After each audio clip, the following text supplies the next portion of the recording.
រដ្ឋាភិបាលនៃព្រះរាជាណាចក្រកម្ពុជាចេញញត្តិគាំទ្រលើការសម្រេចចិត្តរបស់រាជរដ្ឋាភិបាលកម្ពុជាចំពោះការប្រើប្រាស់យន្តការផ្សះផ្សាដោយចាប់បង្ខំក្រោមអនុសញ្ញានៃអង្គការសហប្រជាជាតិស្តីពីនីតិសមុទ្រ UNCLOS ដើម្បីដោះស្រាយបញ្ហាតំបន់ទាមទារដែនសមុទ្រត្រួតគ្នារវាងកម្ពុជានិងថៃនៅក្នុងញត្តិគាំទ្រដែលបានចេញផ្សាយនៅថ្ងៃទី6 ខែឧសភាឆ្នាំ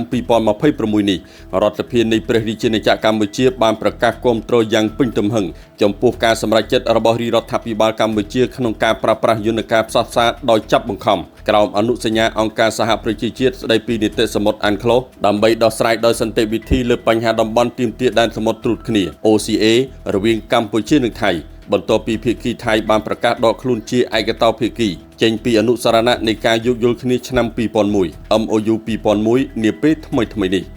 រដ្ឋាភិបាលកម្ពុជាក៏បានសម្ដែងការសោកស្ដាយយ៉ាងខ្លាំងចំពោះការសម្រេចចិត្តលុបចោលអនុសារណៈនៃការយោគយល់គ្នាឆ្នាំ2001 MOU 2001ជាឯកតោភាគីពីសំណាក់ភាគីថៃក្នុងនាមជាប្រទេសដែលប្រកាន់ខ្ជាប់នូវការគោរពច្បាប់អន្តរជាតិនិងគោលការណ៍ដោះស្រាយជម្លោះដោយសន្តិវិធីកម្ពុជាពុំមានជំរឿនអ្វីផ្សេងក្រៅពីការយកច្បាប់អន្តរជាតិនិងអនុសញ្ញាអង្គការសហប្រជាជាតិស្តីពីនីតិសមុទ្រ UNCLOS មកធ្វើជាមូលដ្ឋានជាពិសេសយន្តការផ្សះផ្សាដោយចាប់បង្ខំដែលមានចែងច្បាស់នៅក្នុងអនុសញ្ញានេះ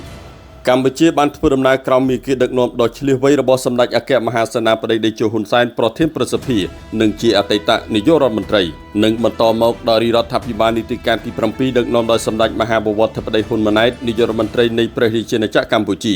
ដោយបានរក្សាជំហរច្បាស់លាស់ឥតប្រែប្រួលលើខ្លឹមសារនិងយន្តការចរចាដោយសន្តិវិធីស្របតាមច្បាប់អន្តរជាតិក្នុងរយៈពេលជាង25ឆ្នាំកន្លងមកនេះ MOU 2001បានដើរតួនាទីជាក្របខ័ណ្ឌទ្វេភាគីជាសារវ័នតែមួយគត់ដែលកម្ពុជានិងថៃបានឯកភាពគ្នា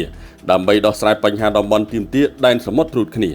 យន្តការនេះគឺជាសក្ខីភាពនៃស្មារតីសហប្រតិបត្តិការនិងសុឆន្ទៈពិតប្រាកដរវាងប្រទេសទាំងពីរដែលគ្មានយន្តការទ្វេភាគីដទៃណាមួយអាចមកជំនួសបានឡើយរដ្ឋាភិបាលកម្ពុជាក៏បានបញ្ជាក់សារជាថ្មីម្ដងទៀតនៅការគាំទ្រយ៉ាងពេញទំហឹងចំពោះការសម្រេចចិត្តរបស់រាជរដ្ឋាភិបាលនៃព្រះរាជាណាចក្រកម្ពុជាក្នុងការប្រើប្រាស់យន្តការផ្សះផ្សាដោយបង្ខំនេះនិងការបដិញ្ញាចិត្តមិនងាករេចំពោះច្បាប់អន្តរជាតិនិងសន្តិភាពតំបន់